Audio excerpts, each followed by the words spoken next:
Pero sana minsan marinig nyo rin ang katahimikan ng mga tulad kong takot mapansin.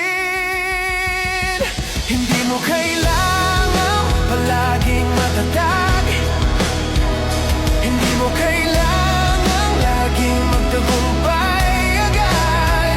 Ang pahinga ay hindi kasalanan, ang luha ay tanda na taong lumalaban.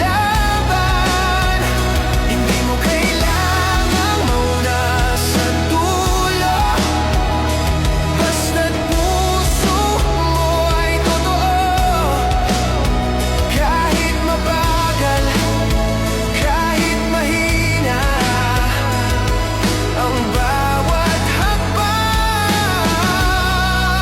may halaga. May nag-aaral para makatakas, may nag-aaral para may mapatunayan, may nag-aaral para may makain, may nag-aaral dahil iyon na ang tanging daan. May mga batang tahimik pero matalino, may mga batang madaldal pero may bigat sa puso. Hindi natin alam kung sino ang may pinapasan, kaya sana mag